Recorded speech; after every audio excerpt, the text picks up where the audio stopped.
Have you ever paused to truly think about the incredible stories hidden within the words we use every single day? Mm. It's easy to just, string them together, communicate complex ideas, express emotions, but we so rarely stop and consider where these linguistic building blocks actually came from. Right. Language isn't static, is it? It's like a living archive, a dynamic museum, really, of human history, culture, and some truly surprising connections. It absolutely is. Every word, no matter how mundane it might seem, it's like a tiny time capsule. Yeah, it holds echoes of ancient battles, the names of forgotten people, the origins of, say, agricultural tools, even profound philosophical concepts. And that, right there, that's our mission today. That's right. Today we're embarking on a very specific deep dive into words, starting with the letter M. Hmm. And our goal isn't just to define these words, because let's be honest, you can look up a definition anywhere. Our true mission is to unearth their fascinating origins, trace their, unexpected transformations across centuries, and really illuminate those aha moments that make the English language so incredibly remarkable. Get ready, because this is your shortcut to being genuinely well-informed about words you thought you knew inside out. Exactly. We're going to pack in plenty of surprising facts and hopefully just enough humor to keep you hooked.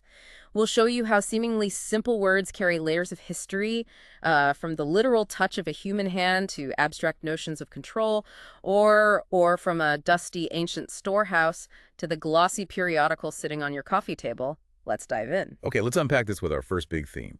And it's all about the sheer weight of greatness. Greatness. It's truly remarkable when you consider how a single Latin root, magnus, which simply means great, has given us an entire constellation of words. It really has. And these words, they don't just speak to size, but to scale, influence, status, and even, profound moral character. It's almost as if this one powerful idea of greatness just exploded into a whole galaxy of related but distinctly nuanced terms. It's an incredible linguistic explosion, you're right, and it's a perfect illustration of how a core concept can branch out into so many nuanced expressions, reflecting what we humans value, I think.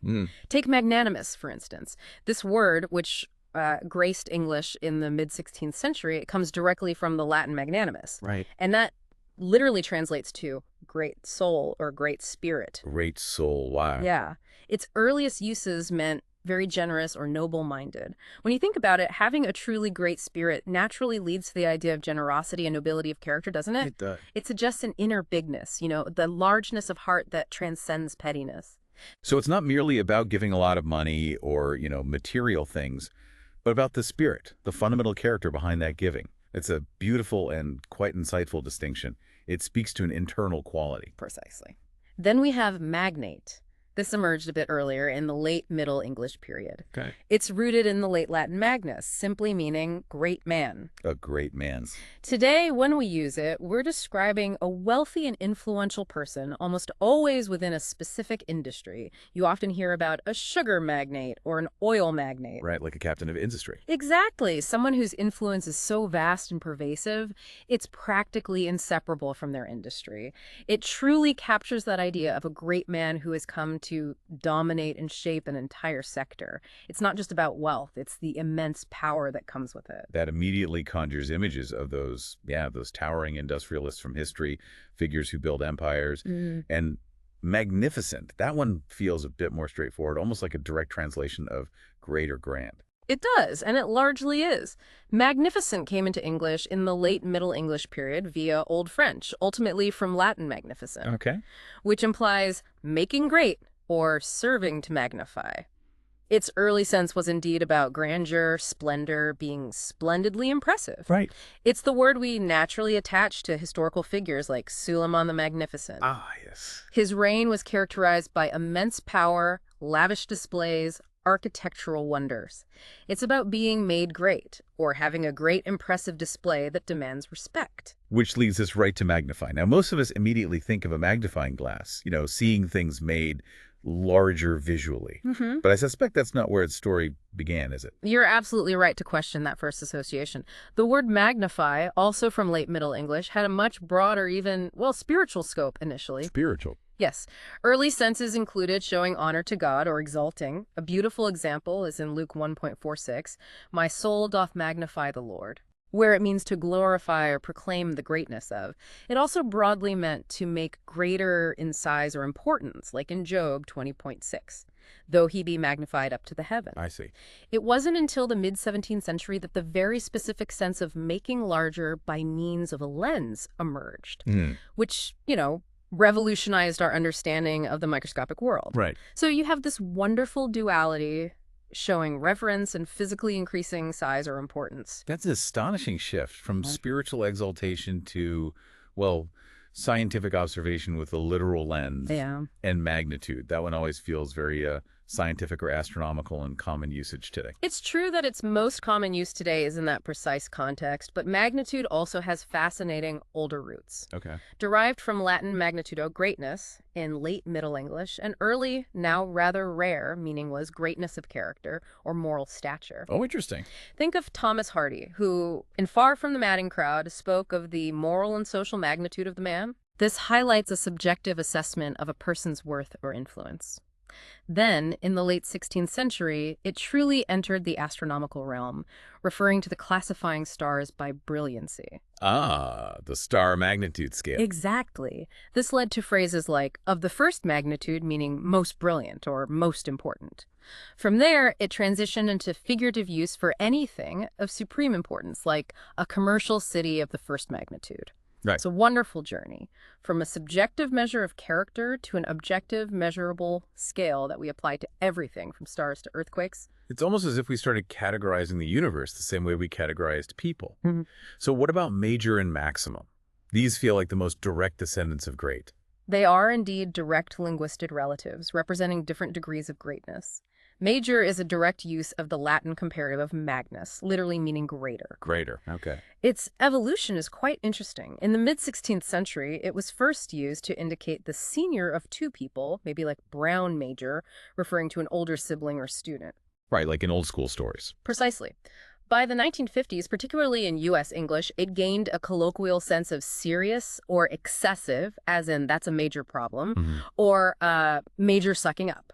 Yes, very American. And of course, the verb usage, major in a university subject, meaning to study it as a principal course, dates from the early 20th century, also in U.S. English. So from seniority to intensity to academic focus. That's a pretty broad spectrum for one word. It's gone from a comparative descriptor to like an intensifier in everyday speech. It truly has, and maximum rounds out this cluster nicely, giving us the ultimate degree. The greatest. Exactly. It emerged in the mid-17th century, first as a noun, from modern Latin. It's the neuter form of maximus, the superlative of magnus, meaning greatest. Got it.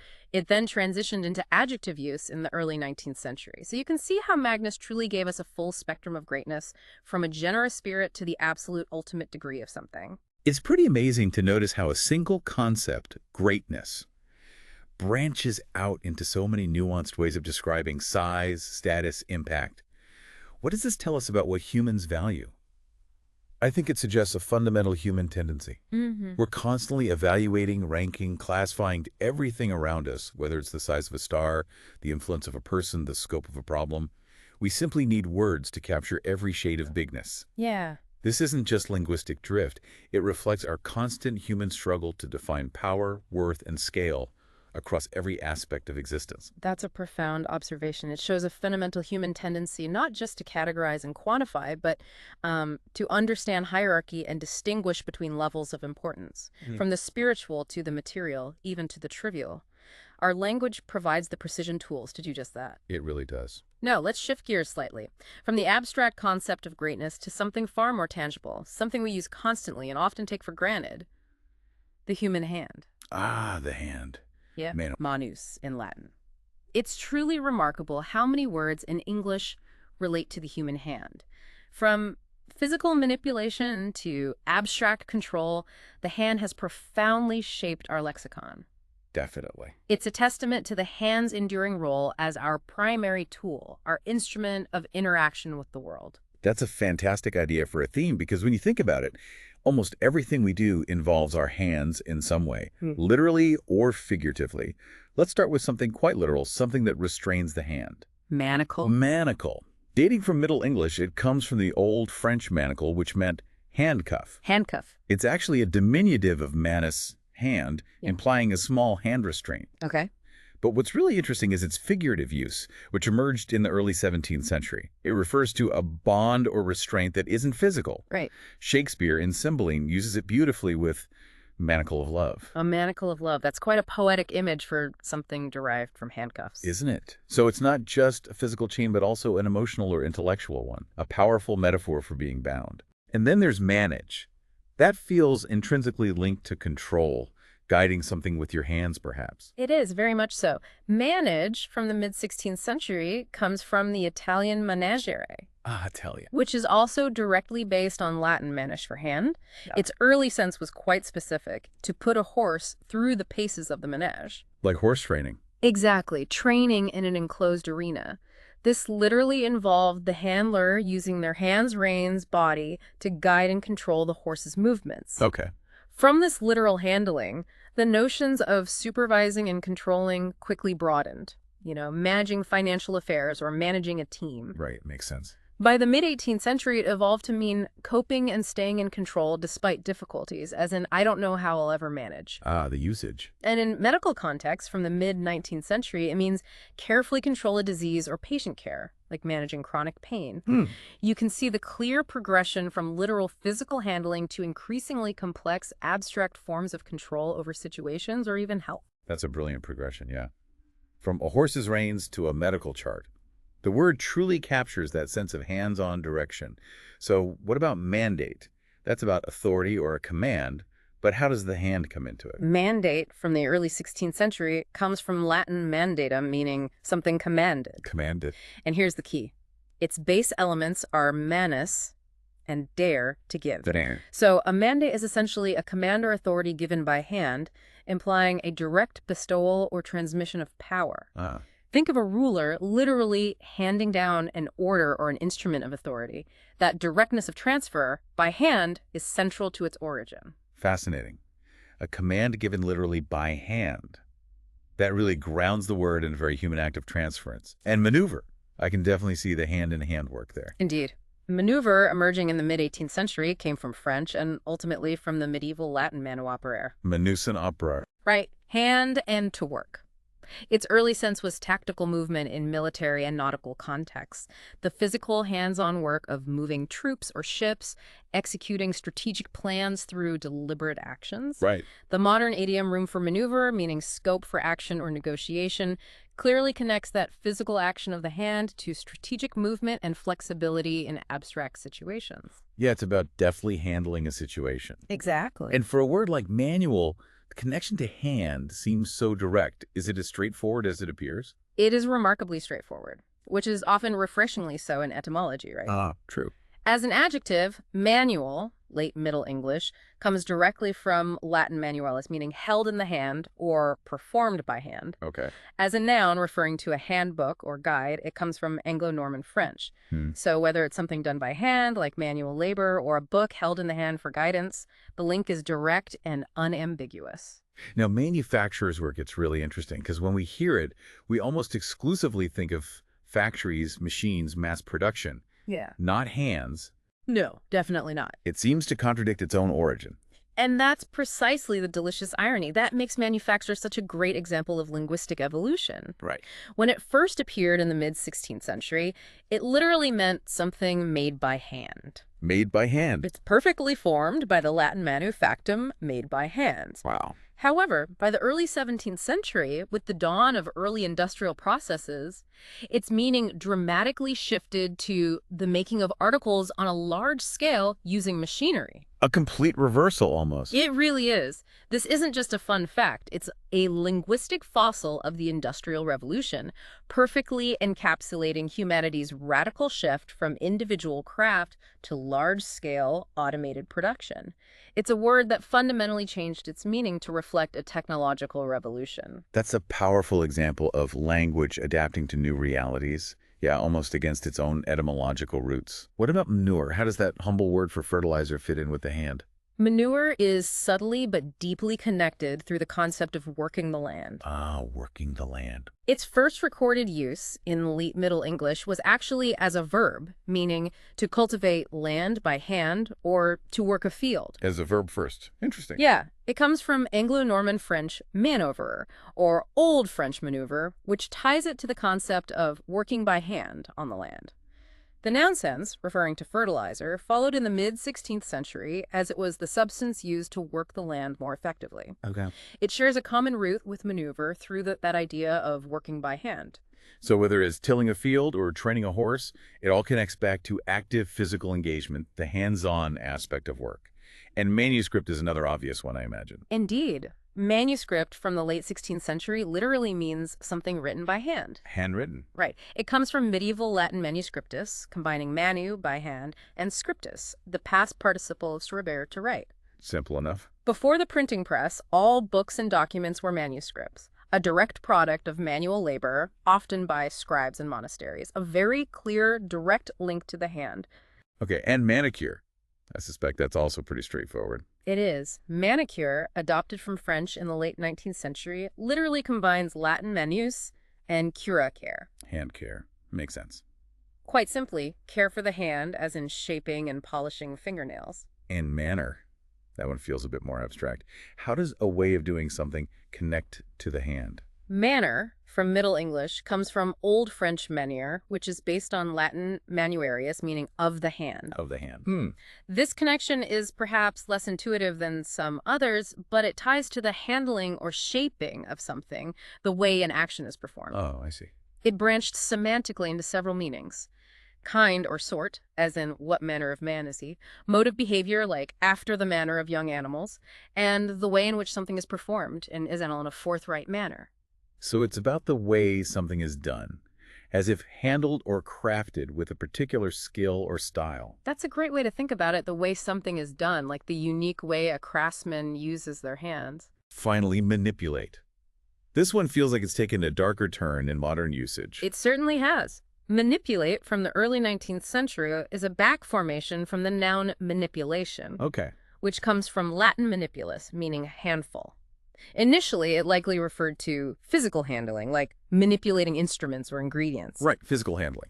However, by the mid-19th century, it acquired its transferred, more sinister sense to control and influence a person or situation in an underhand and devious manner. The negative meaning. This is a striking semantic shift, moving from the physical act of handling objects with skill to the subtle, often deceptive influence over people or situations.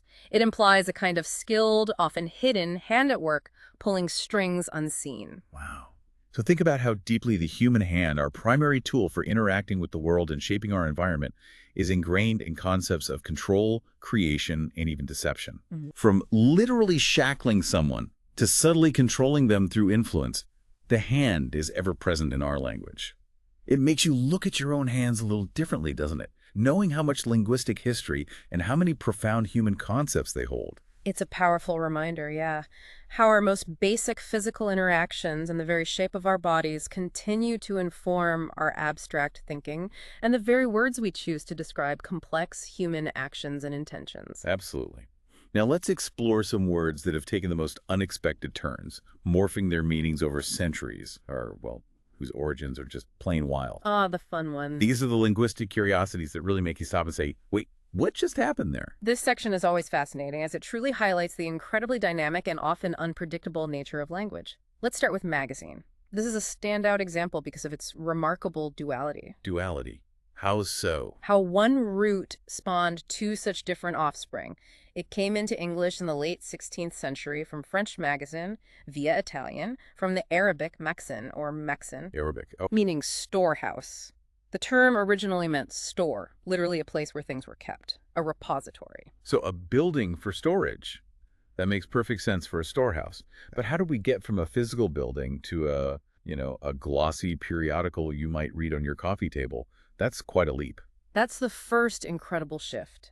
From the mid-17th century, the word magazine was often used in the titles of books that provided a store of information useful to particular groups. Ah, a store of information. Exactly. Think of something like The Gentleman's Magazine. It was conceived as a compilation or collection, a repository of knowledge and interesting articles.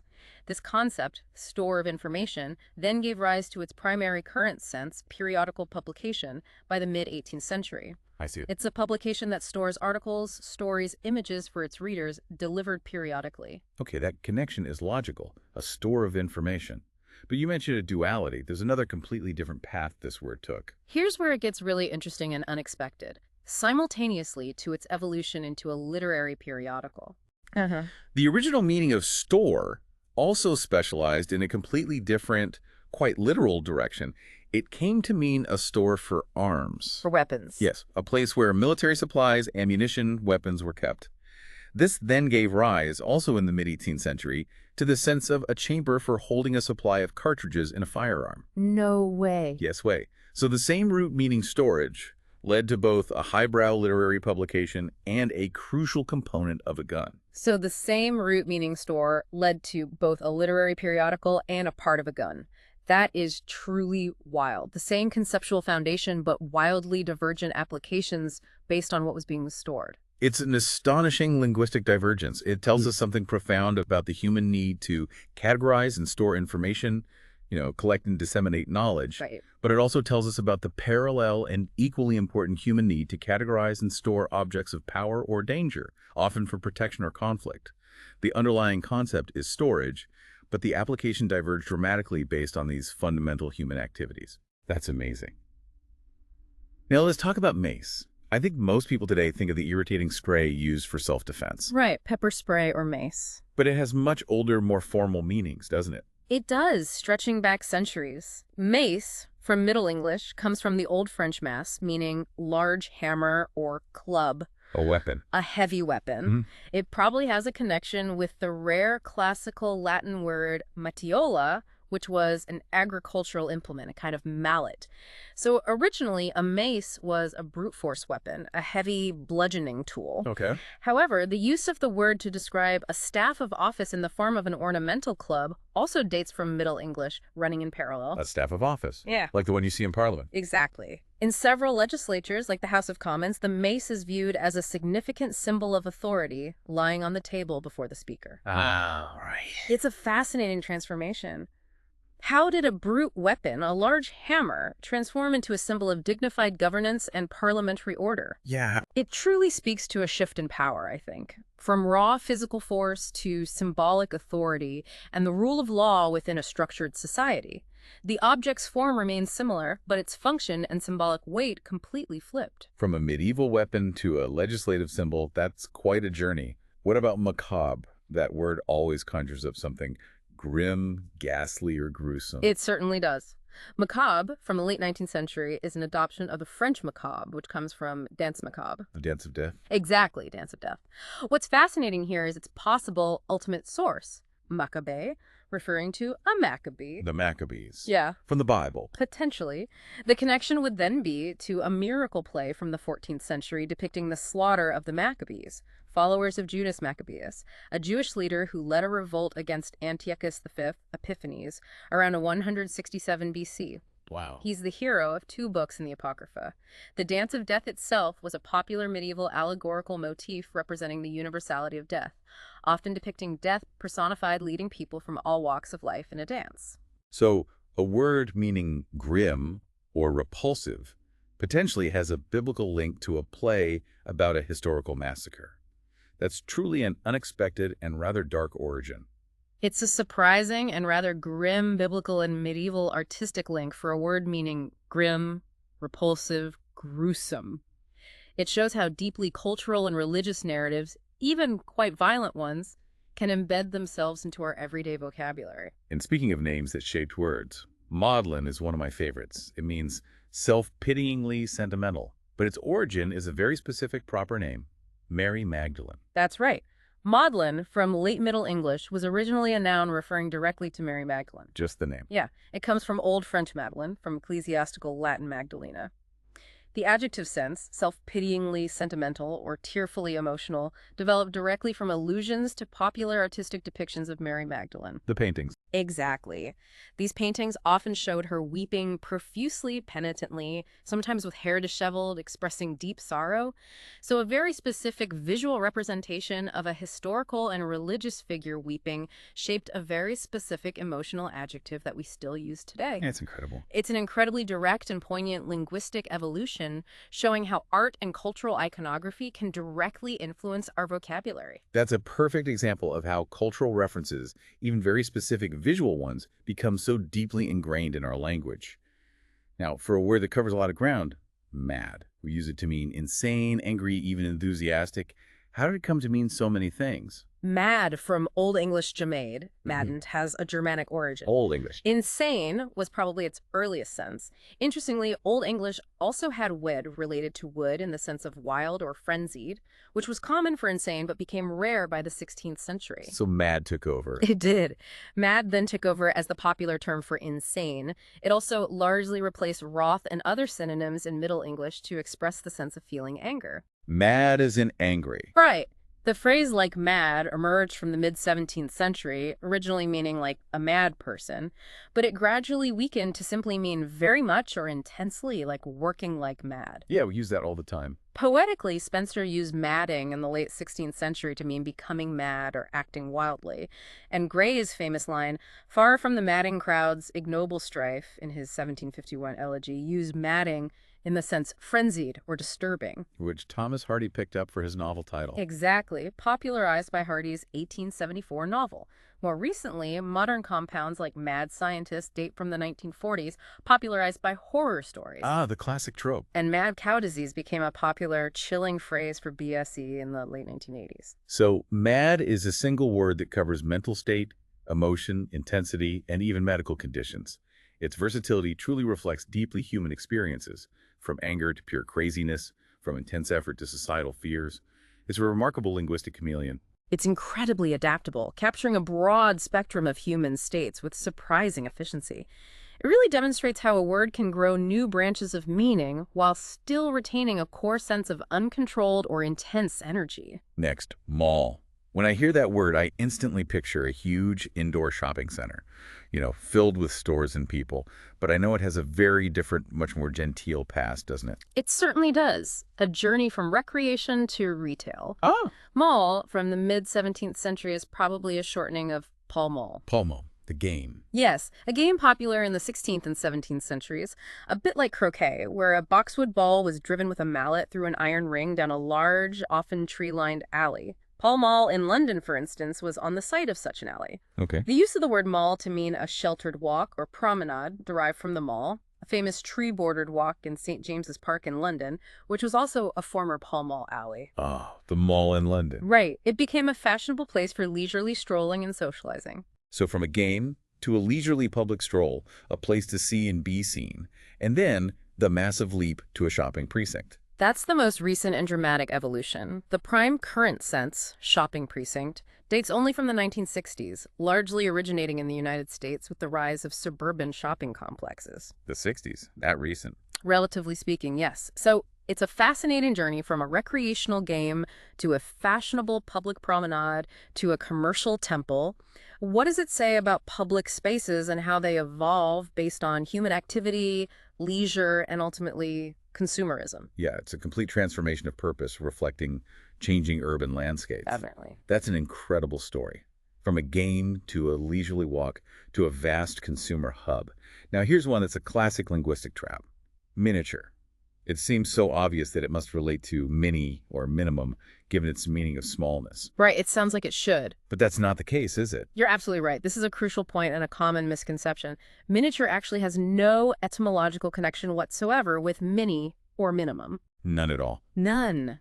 Despite the similar sound and the shared sense of smallness, its origin from the early 18th century comes from Italian miniatura via medieval Latin from minium. Minium. What's that? Minium meant red lead or vermilion. This specific red pigment was used by scribes and illuminators to mark particular words, especially chapter beginnings or initial letters, in ancient manuscripts. So it's about the red paint used in manuscripts, not the size. That is truly counterintuitive. Precisely. The small aspect came from the fact that these manuscript illuminations or markings were typically, though not exclusively, small in scale and intricate in detail. The word refers to the artistic practice itself, the act of using minium to decorate manuscripts, not just smallness as a primary descriptor. It's a fantastic example of how a word's sound and common usage can completely obscure its true etymological root. A delightful linguistic misdirection. That's a classic. And this next one gives me a delightful image. Yeah. Muscle. Tell me it's not what I think it is, because my imagination is already running wild. It probably is exactly what you think it is, and it's one of my favorite etymologies. Okay, hit me. Muscle, from late Middle English, comes from French, from Latin musculus, Musculus. which is a diminutive of mus, meaning mouse. Mouse. A little mouse. A little mouse. The reasoning. Early anatomists, with their keen observational skills, thought some muscles were mouse-like in form.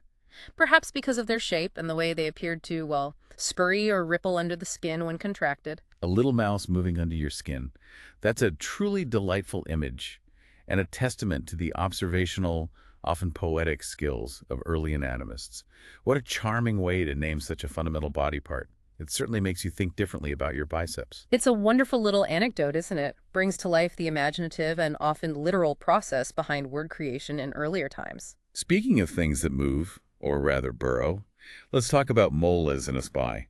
How did a small tunneling animal become a term for an undercover agent? This is a vivid metaphor. It is a classic example of a vivid metaphor taking hold.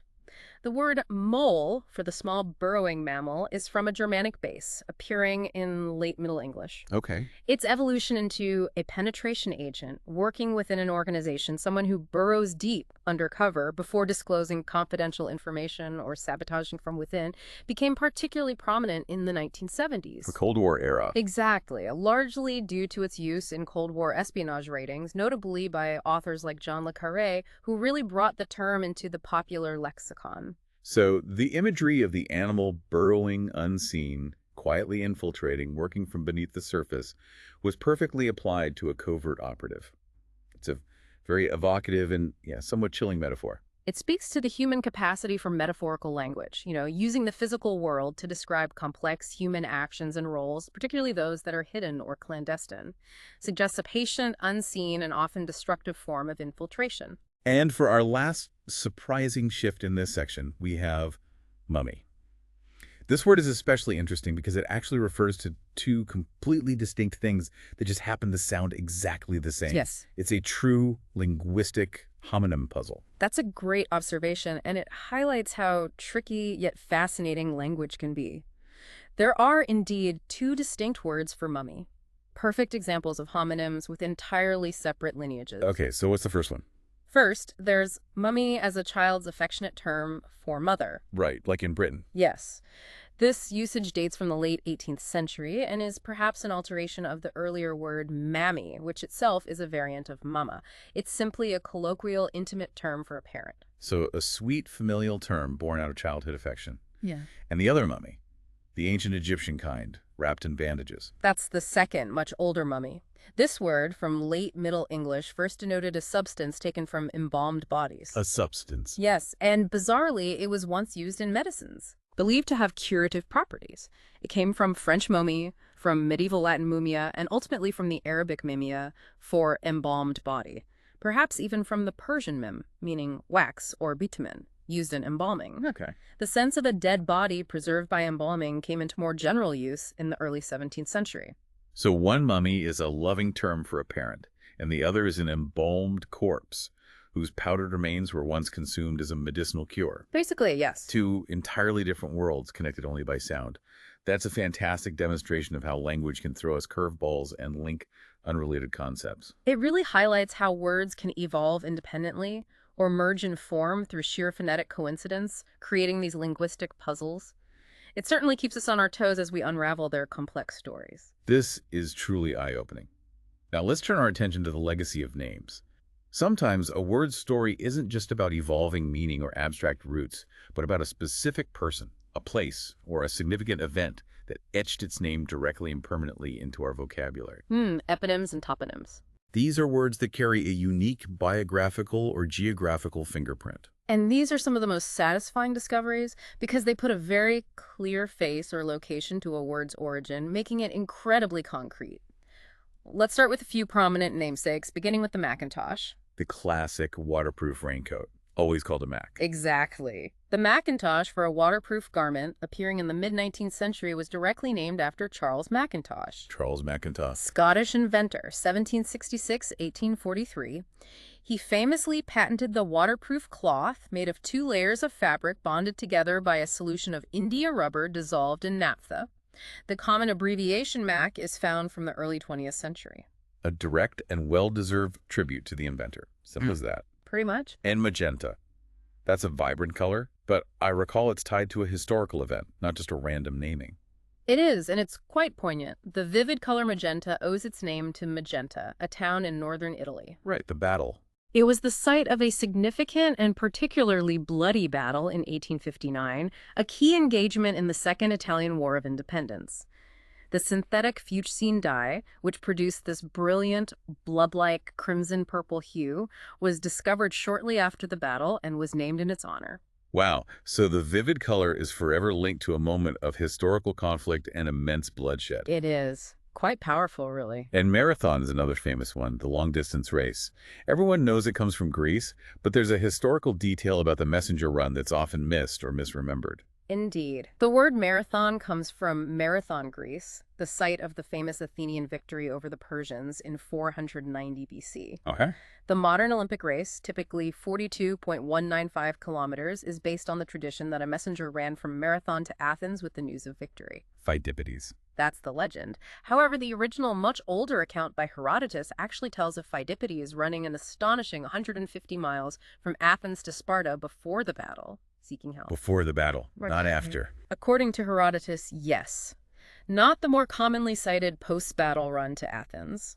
So the legendary feat we commemorate with the race isn't quite aligned with the full historical account, but it's an enduring symbol of endurance. That's a great piece of trivia to drop at your next road race or pub quiz. Yeah. And maverick. I love that this word for an independent-minded person, someone who goes their own way, comes from someone who just didn't brand his cows. It's a perfect, almost delightfully quirky origin story for such a word. Maverick, appearing in the mid-19th century, is applied to an unorthodox or independent-minded person because it comes from the name of Samuel A. Maverick. Samuel A. Maverick. An American, a Texas engineer, lawyer, and rancher, 1803-1870. He famously refused to brand his cattle either on principle or maybe just neglect, the stories vary, leading to unbranded calves being called mavericks by other ranchers. So it literally referred to unbranded cattle before it became a powerful metaphor for someone who refuses to conform, who remains unbranded by convention. What a legacy for an independent thinker, or maybe just a forgetful rancher. And masochism is another direct namesake stemming from a specific individual. Yes. Masochism, dating from the late 19th century, is directly based on the name of Leopold von Sacher-Masoch, Sacher-Masoch. an Austrian novelist, 1835-1895, who famously described the tendency to derive sexual gratification from one's own pain or humiliation in his writings, particularly in his novel Venus in Furs. Right. It's a clear example of a complex psychological concept taking on the name of the person who articulated or explored it most prominently. Now let's explore some words named after places and how their meaning shifted over time, like Mews. When I hear that, I think of charming, cobbled streets in London filled with quaint, converted dwellings. Precisely. Mews, from late Middle English, is actually the plural of mew, Yeah. which originally meant a cage or housing for trained hawks, essentially enclosures where hawks were kept, especially during their molting period. For hawks. Seriously. Yes. The royal stables at Charing Cross, London, were built on the site of the former Royal Hawk Mews. From these former stable blocks, which were later converted into residential properties, the sense of a street of converted dwellings arose in the early 19th century. So it literally went from a hawk's cage to a royal stable, and then to a quaint, highly desirable residential street. A remarkable architectural and linguistic transformation. Oh, it really is. That's a fascinating architectural and linguistic journey. And milliner. That also has a very specific geographical origin, doesn't it? It does. Milliner, from late Middle English, originally meant quite simply a native of Milan. From Milan. Exactly. Milan, in northern Italy, was renowned in the past as a major center for fine goods, fashion, especially accessories like ribbons, gloves, hats. Yeah. So a milliner then became a vendor of fancy goods from Milan, specifically hats and other fashion accessories, often for ladies. The name of the city became synonymous with the specialized wares sold. So it's like calling someone a Parisian fashionista and then just shortening it to Parisian as the profession. Kind of like that, yeah. What about marina? That feels like a more modern word tied to leisure. While its modern sense is certainly more recent and specialized, marina itself is from the early 19th century. It's an adoption of the Italian marina, meaning coastal region, Coastal region. which ultimately comes from late Latin marina. Early use described a general coastal resort or port area. The current modern sense of a harbor specifically for the mooring of yachts and other pleasure boats, or a leisure complex based around sailing activities, is found from the 1930s, originating primarily in U.S. English. So it evolved from a general coastal area to a very specific recreational port dedicated to leisure. Precisely. A very specific kind of coastal area indeed for a very specific kind of boat. And mausoleum. That sounds suitably grand and ancient. It is. Mausoleum from the late 15th century came via Latin from Greek marslein, Leslie. named after King Marcellus of Caria, who reigned in the 4th century BC, specifically for his magnificent and monumental tomb in Halicarnassus in modern-day Turkey. Right, one of the wonders of the ancient world. Exactly. It was so grand and awe-inspiring. So any grand, monumental, often ornate tomb takes its name directly from this historical precedent, a testament to enduring architectural ambition. And finally, maelstrom. That's a powerful word for terrifying whirlpool, often used metaphorically for chaos and turbulence. Is it named after a real place or a mythical one? It comes from a real, though often exaggerated, geographical feature that became almost mythical in its description. Maelstrom, from the late 17th century, comes from an early modern Dutch proper name Dutch. for a mythical or at least legendary whirlpool supposed to exist in the Arctic Ocean, specifically off the coast west of Norway. The name was actually used on old Dutch maps. Interesting. The elements come from melen, grind, whirl, and stream. The figurative use, a state of turbulence and confusion describing overwhelming chaos, is found from the early 19th century, notably in Edgar Allan Poe's A Descent into the Maelstrom. Poe. So a terrifying mythical location gave us a powerful metaphor for disorder and overwhelming forces. It's remarkable how these personal and geographic origins deepen your appreciation for how words acquire their specific flavors. Knowing that maverick literally means an unbranded calf, or that magenta is named after a bloody battle, it really makes the words themselves feel richer. Yeah. Like little capsules of human endeavor and history. These aren't just labels, they're echoes of the past, connecting us to the specific moments and human actions that gave them life. It truly does. It transforms them from mere labels into vibrant echoes of the past. Makes you realize how every word has a story, often far more dramatic and unexpected than you could imagine. Absolutely. Now, beyond the grand origins and sweeping semantic shifts, language also thrives on quirks, delightful idioms, and sometimes just good old-fashioned sound play. Yeah, the fun stuff. These are the linguistic curiosities that add texture, humor, and unexpected layers to our daily conversations. I absolutely love this section because it highlights the playful, sometimes bizarre side of language. Let's start with Marty. I believe that's a regional term, isn't it? Yeah. Mainly Northern England. It certainly is. Marty is a charmingly specific Northern English dialect word emerging in the early 20th century. It means sulky, grumpy, or peevish. Oh, sulky. It comes from the dialect word marred, which meant spoilt, and was originally used to describe a child, an alteration of marred. So a Marty person is someone who is behaving like a spoiled, petulant child, prone to bad moods or tantrums. Huh. It perfectly captures that particular emotional state. It really does. And lose one's marbles. That's a common idiom for losing your sanity or acting irrationally. Yes, lose one's marbles dates from the early 20th century, primarily North American English. North American, okay. It links quite directly to the children's game of marbles, the idea being that if you lose your marbles, you've lost something essential to your mental play or function, Right, lost your pieces. something that keeps you grounded and sane. Interestingly, the small glass or baked clay balls used in the game were originally made of marble itself, the stone, a detail from the late 17th century. Ah, so they really were marbles. Originally, yes. So literally losing your game pieces becomes a metaphor for losing your mind. That's fantastic. A childish game becomes a very adult expression for mental distress. How about Make My Day? We touched on it, but it's such a classic. Make My Day. Relatively recent, but highly impactful. Dates from the 1980s, famously popularized by Clint Eastwood as Dirty Harry in the 1983 film Sudden Impact. Go ahead, Make My Day. That's the one.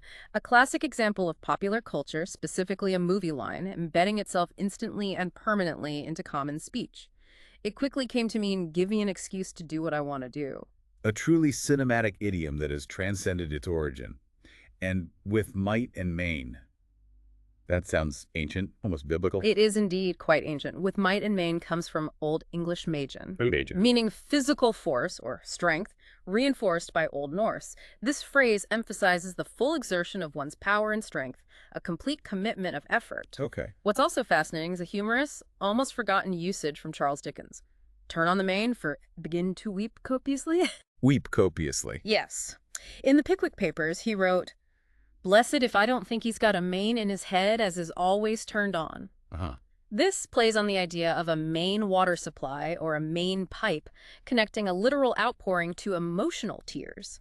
A wonderfully vivid and slightly absurd image. That's classic Dickensian wordplay, connecting a water pipe to a flood of tears. And muddle. I always think of confusing things or getting into a messy situation. The early sense of muddle from late Middle English was actually quite physical, to wallow in mud, Wallow in mud. or to stir liquid muddily, possibly from Middle Dutch moddelen. The sense of confused then emerged, initially associated with alcoholic drink-blurring speech or intoxicating someone, causing mental confusion in the late 17th century. Wow. From there, it brought into busy oneself in a confused way and jumble up in the mid-19th century. So from literal mud and intoxicated stupor to mental confusion. That's a very vivid image for confusion, Yeah. starting in the literal muck. Ugh. And muster, as in muster a crowd or pass muster. Muster, whether as a verb or noun, comes from Old French moster, ultimately from Latin monstre, Monstre. meaning to show or to display. So, to muster a crowd literally means to show or assemble a group for inspection or action. Right. Pass muster means to meet the required standard or to show oneself to be adequate or up to inspection. It's still very much tied to that original sense of presenting oneself or something for examination. That makes perfect sense. You're showing your worth. Now, for one of the most debated modern idioms, shrouded in myth and speculation, the full Monty. Yes. There are so many theories. Indeed, the full Monty emerged in the late 20th century, and its precise origin is still a wonderfully debated topic, adding to its charm. What are the main ones? Among the various unsubstantiated but entertaining theories, one cites the full Montague Burton, The tailor. supposedly referring to a Sunday best three-piece suit named after a popular tailor from the early 20th century. This would imply getting the complete outfit. Okay, that's one. Another popular theory recounts a possible military usage, referring to the full cooked English breakfast insisted upon by Field Marshal Montgomery during World War II, Monty's breakfast. suggesting a complete and ample offering. No definitive answer, but the theories are certainly entertaining and add to the phrase's mystique. Those are fantastic theories, and they give the phrase so much more character and a sense of enduring mystery. Now, let's delve into some words with obscure or specialized meanings that have maybe faded from common use or evolved uniquely. Linguistic ghosts, as you called them. Let's start with macerate.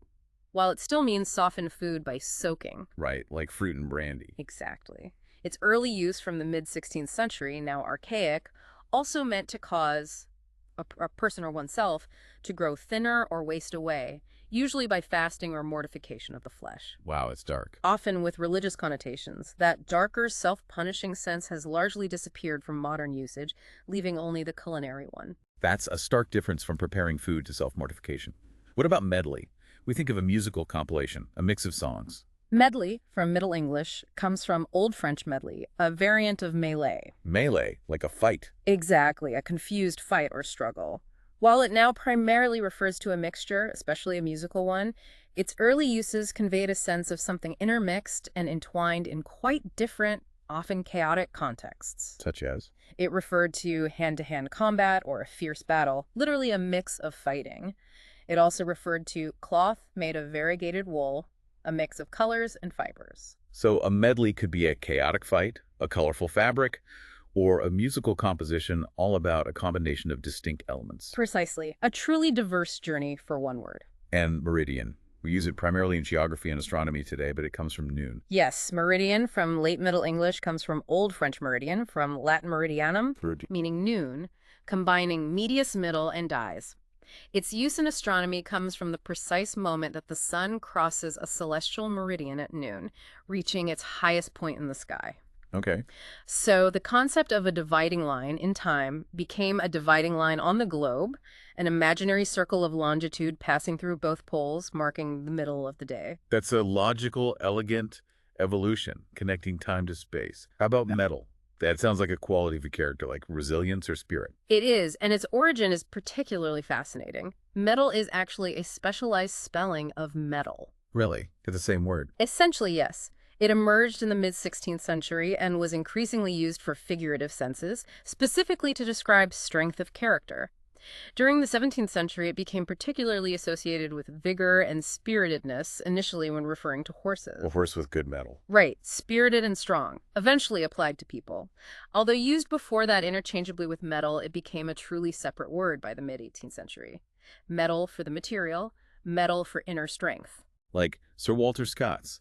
You kenst not the metal that women are made of. Exactly that. It signifies inner strength, like the resilience and purity of fine metal. That's so interesting that metal and metal are essentially the same word, but one took a purely figurative path. What about mob? We instantly think of an unruly crowd. Mob from the late 17th century is an abbreviation of the archaic word mobile, Mobile. which itself was short for the Latin mobile vulgus, literally meaning the excitable crowd. Excitable crowd. Okay. So its core meaning of an unruly throng has been consistent.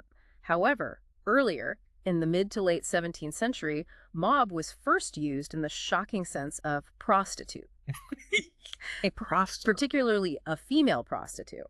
Then, in a completely unrelated turn, it came to denote a negligee or loose gown from the mid-17th to mid-18th century. A nightgown. Which then led to mob cap, a large soft hat with a decorative frill associated with casual indoor morning wear for ladies in the 18th and early 19th centuries. So from excitable crowds to prostitutes to nightgowns and then to a type of cap, it's a word that truly got around. It really did. A wild journey. Who knew a mob cap had such a colorful, even risque past?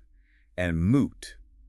We often say a moot point, meaning it's irrelevant or debatable. All right, that's how we use it. But the origin seems to imply something different. Moot, from Old English mote, originally meant an assembly or meeting, and motion meant to converse or to debate. A meeting for debate. Yes. The adjective sense from the mid-16th century comes from moot court, which was a simulated court for legal training where hypothetical cases were debated for practice. Okay. So a moot point is a point that is open for discussion or debate, not necessarily settled or irrelevant. The current verb sense to raise a topic for discussion or debate dates from the mid-17th century. So it's not irrelevant in its origin, but rather something that needs to be brought up and discussed thoroughly, even if it has no practical consequence. Exactly. It's something to be debated. So a moot point is actually a point for discussion and debate, not necessarily one that's settled or irrelevant. That's a common misconception that knowing the etymology clears up immediately. It really does. Finally, let's touch on words whose origins are literally rooted in sound, words that mimic what they describe. Onomatopoeia. Mumble seems pretty straightforward, like the sound itself, indistinct and quiet. It is. Mumble, from Middle English, is a frequentative verb, meaning it implies repeated action. It's based on mum, which is an imitative sound made with closed lips indicating hush or unwillingness to speak. Right. So to mumble is to speak in a hushed, indistinct way, as if your lips are sealed or you're holding back. And munch, that's definitely an eating sound, a bit loud and satisfying. Exactly. Munch, from late Middle English, is directly imitative of the sound made when eating audibly, with a deliberate, somewhat noisy chewing action. Like crunch. Formed similarly to other onomatopoeic eating sounds like crunch. A great example of onomatopoeia directly influencing word creation. In murmur. Yeah.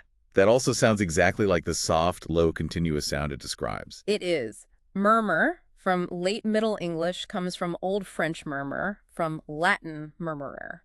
I hadn't even had it. which is itself directly imitative of the sound. Mhm. So the word literally sounds like the soft, low, continuous sound it describes, whether it's a quiet complaint or the rustle of leaves. These words, rooted in sound, are such a delightful reminder of how visceral and primal language can be, how it connects directly to our senses. Which of these words will you never hear or use the same way again? For me, thinking about a mad scientist whose madness might literally be frenzied rather than just insane adds a new layer. Yeah. Or picturing Mary Magdalene's tears when someone is being maudlin, it totally changes the flavor of the word. It truly does. It makes every interaction, every book, every conversation a mini deep dive in itself. Understanding these origins doesn't just make you well-informed, it makes you a more appreciative, discerning, and ultimately a more curious user of language, Right. revealing the incredible history and human ingenuity packed into every utterance. The next time you walk through a mall or hear someone say they lost their marbles, you'll have a whole new layer of meaning to consider, a hidden story just beneath the surface. We've journeyed through just a fraction of the M words today, uncovering ancient Latin roots, surprising historical events, and truly fascinating shifts in meaning. We've seen how words can be named after battles, after ingenious inventors, or even after a little mouse. The little mouse. It's a testament to the fact that our language is a deep well of stories, constantly evolving, reflecting our history, our technology, our emotions, and even our humor. Each word is truly a tiny time capsule waiting to be opened, a mini mystery in plain sight. And as you go about your day, think about the words you encounter. Don't just hear them, but truly listen. What surprising history, what hidden journey might lie just beneath the surface of the next word you read, speak, or hear? What mysteries are waiting to be uncovered just by asking, where did that word come from? The answers are often more fascinating and more revealing than you could possibly imagine, offering a deeper understanding of not just language, but of human experience itself.